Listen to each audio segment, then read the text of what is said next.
자, 세 번째 썰 한번 가보도록 하겠습니다. 댓글 컨텐츠고 영상 제목: 좋은 자동차, 신축 아파트 마냥 부러워하지 마세요. 막상 소유주들은 죽을 맛일 겁니다. 라는 영상에 달린 댓글입니다. 보통 우리가 좋은 차 몰면 저 사람 능력이 좋겠거니 생각하는데, 능력 좋은 사람도 분명히 있습니다. 그리고 신축 아파트 사면 저 사람은 돈이 많으니까 저 신축 아파트 가겠지, 그런 것도 있어요 여러분. 근데 오히려 저는 이런 좋은 차를 몬다거나 신축 아파트에 사는 분들이 지금 힘든 분들이 많을 거라 생각합니다.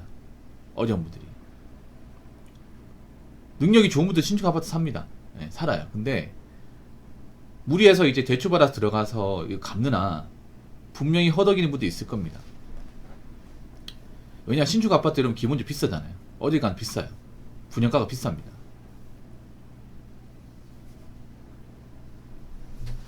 그리고 지금 자동차를 이제 모신 분들 중에 비싼 자동차를 모르는 사람일수록 대출을 많이 끼고 있을 겁니다. 대출을. 차 유지하기 힘들 거예요. 요즘에 원금 이자 갚는 거 쉽지 않습니다. 절대로. 아마 지금 집을 대출받아서 사신 분들, 연끌 하신 분들, 좀 대출금이 많은 분들은 이렇게까지 이제 금리가 올라갈 걸 예상을 못했을 거예요. 그래서 원금 이자로 매달 300 이상씩 나가신 분들 좀 많을 거예요. 근데 문제는 그걸 30년 동안 갚아야 돼요. 보통 주담대를 30년 잡고 있거든요. 30년. 30년 동안 달에 300씩 갚는다 생각해봐요. 그 다 갚을 때 되면 이미 난 나이 먹었어. 물론 그 다 갚을 목적으로 집을 사신 분도 없을 거예요. 보통 갚다가 뭐 집값 좀 올라가면 팔아가지고 차입을 목적으로 하실 겁니다. 근데 요즘엔 그게 잘 안 되죠. 요즘엔 이제 거래가 잘 안 돼요. 아파트가.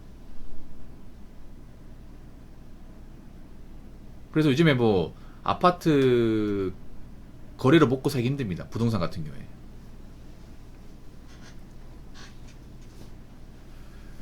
요즘에 신축 아파트 가보면 건물만 번지르르 하지 막상 안에 가면 별거 없어요. 여러분들 유튜브를 통해서 보셨나 모르겠는데 왜 그런 거 봤을 거예요. 아파트는 신축인데 상가가 비어 있어요. 사람이 없어. 그런 아파트도 좀 있습니다. 뭐냐 하면 모든 신축이 다 그런 건 아닌데, 보통 이제 신축 아파트 들어가면 상가 건물 정말 크게 짓잖아요.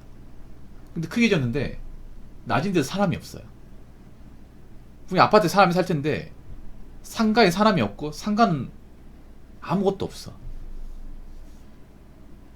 제가 유튜브보다 얼핏 봤는데 수도권인데 확실하게 기억 안 나는데 정말 아파트를 대단지 지었어요. 그럼 그 상가 엄청 많을 거 아닙니까? 근데 상가가 입주 안 했어요. 제가 보니까 상가를 입주할 수 있는 그 건물만, 그러니까 이제 상가 건물만 한 300개 돼요. 그러니까 이제 상가 부동산 300개 되는데 꼴랑 들어온 게 다이소하고 스타벅스가 다야. 그 부동산 사무실 이 세 개가 전부예요. 나머지는 싹 다 비어 있어. 그래서 낮에 가보면 을씨년스러워요. 정말로. 다 지어졌거든요. 그런 것도 있습니다. 그래서 뭐 상가 분양하신 분들이 아마 정말 힘들 거예요 지금.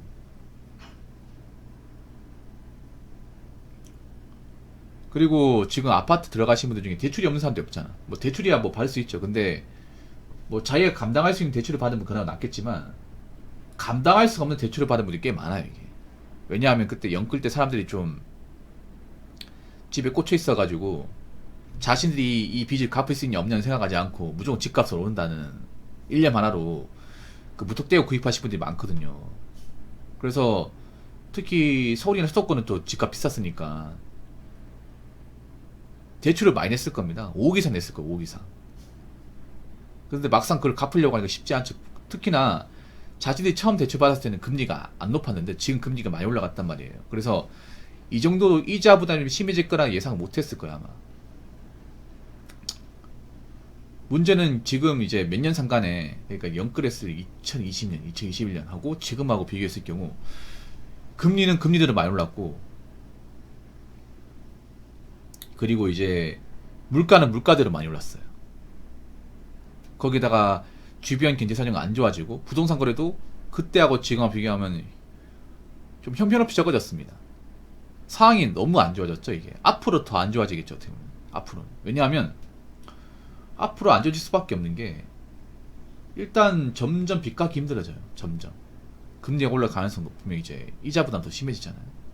거기다가 물가는 더 오를 거 아닙니까? 물가 오르면 각종 이제 아파트 관리비라든지, 그리고 신용품 가격이라든지 이런 부대 비용에 대한 비용이 늘어나잖아요.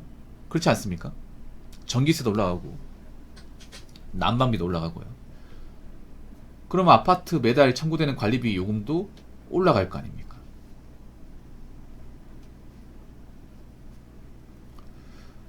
거기다가 설령 아파트를 이제 들어가려고 하는 사람들도 머뭇거리는 게 뭐냐, 요즘 대출이 잘 안 돼요. 옛날처럼. 은행도 요즘에 대출을 정말 까다롭게 합니다. 그래서 아무한테나 대출 잘 안 해줍니다. 그래서 지금 아파트를 들어가려고 하는 사람들 대출을 못 받으면 못 들어가요.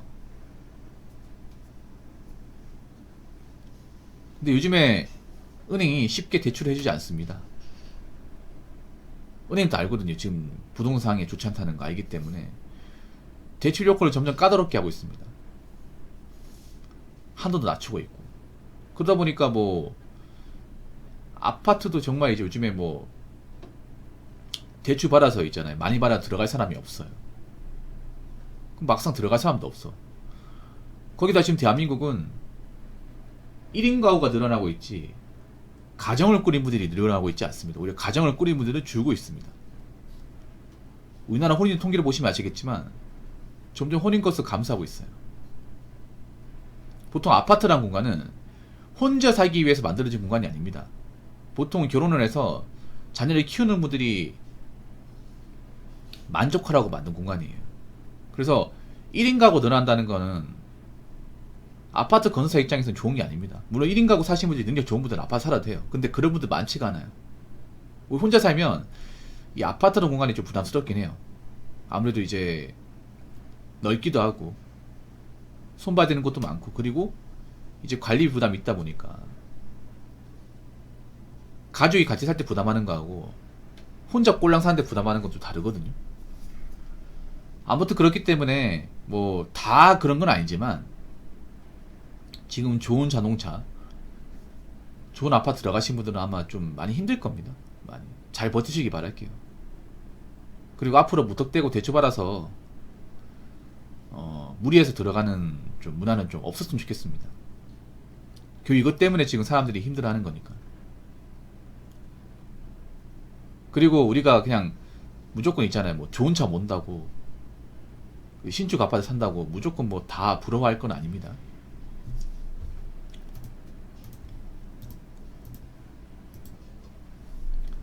자, 댓글 한번 읽어보도록 하겠습니다. 맞습니다. 보통 관종, 자존감 낮은 사람들이 많이 합니다. 바쁜 사람들은 할 시간도 없어요. 근데 우리나라에 자존감 낮은 사람들이 많아요. 굉장히 많습니다. 여기 채팅창에도 많이 있습니다. 자존감 낮은 사람들 기본적 특징 중에 하나가 남을 까는 거예요. 남 비교하고 남 얘기를 많이 하는 거예요. 과연 우리나라 사람들만큼 남 얘기를 좋아하는 사람도 있을까? 남 잘못되는 거 바라는 사람이 많을까요? 남 뭐 하는지에 대해서 굉장히 관심 가지고 의견 내고 하는 민족이 있을까? 이거는 뭐 다른 나라 따라올 수가 없어. 그래서 저는 그렇게 생각해요. 뭐 저도 마찬가지겠지만 남들이 어떻게 살건 간에 나부터 안 망가지고 사는 게 중요해요. 결국 내가 망가지고 내가 다 없어지면 아무 소용 없는 거예요, 여러분. 인생이란 게 그래. 남들이 잘 되고 돈 많이 벌고 중요하지 않아. 내가 잘 되고 하는 게 중요해요. 근데 보면 사람들이 보면 자기가 잘 되지 못하니까 남을 까내려서 이렇게 좀 대리만족하려는 분들이 많이 있어요. 내가 힘드니까. 근데 내가 왜 힘들까? 내가 힘든 이유는 제가 봤을 땐 그래요. 내가 뭔가 잘 되는 게 없으니까. 내가 뭔가 뜻대로 되는 게 없으니까. 내가 힘드니까 괜히 남 들쳐가지고 남 잘못되는 거에 관심 가지는 거야. 그런 사람들이 지금 대한민국이 많아졌어요. 이게. 대한민국 사람들 그만큼 좀 멘탈적인 부분이나 그 현실적인 부분이 좀 뒷받침이 안 되는 분들이 좀 많아졌습니다. 이게.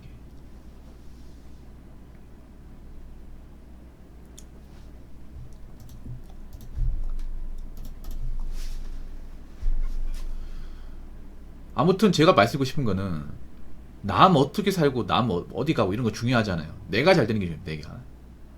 예. 내가 지금 빚이 없어야 되고, 내가 지금 기본적인 앞가림 해야 되고, 내가 지금 멘탈적 문제가 없어야 돼. 남이 잘 나가도 나한테 콩고물 떨어지는 거 없어요.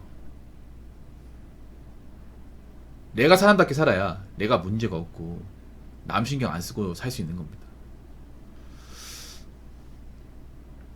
근데 요즘에 그런 사람들이 많이 안 보입니다. 자꾸 저한테 와가지고 뭐 어떤 주제 안 다루냐고, 특정 인물에 대해 어떻게 생각하냐. 그럼 저는 이렇게 얘기해요. 관심이 없다고. 그래서 뭐 남들이 어떻게 살고 뭐 어디 가건 이런 것보다 내가 지금 어떤 문제 처해 있고 어떤 상황이냐, 그리고 앞으로 이제 내가 대한민국 땅에서 어떻게 살 것이냐, 이런 걸 분석하고 좀 준비하는 게 본인한테 좋지 않을까 싶습니다. 앞으로 남 신경 못 씁니다. 우리가 금방 갑박해지기 때문에 앞으로는 남들이 어떻게 사는 것보다 내가 어떻게 사느냐, 내가 어떻게 문제없이 사느냐, 내가 어떻게 적응해 나가느냐, 이게 무엇보다 중요해집니다. 무엇보다도. 그래서 일단 저부터 뭐 해야겠죠. 그렇게. 그래서 남들이 어떤 차 모르는지 어디 집 사는지 이런 거 관심 가지지 마요. 뭐 그 사람 인생이야. 도와줄 거 아니잖아요. 이제 각자 할 일을 더 열심히 준비해야 되고 본인한테 신경을 써야 됩니다. 이제 남들한테 눈 못 돌립니다. 그럴 여유가 없거든요. 그렇기 때문에 여러분들 각자 멘탈 관리 잘 하시고, 여러분 각자 인생에 문제되는 거 있으면 해결 잘 하시기 바라겠습니다. 자, 이상으로 세 번째 썰 마치도록 하겠습니다.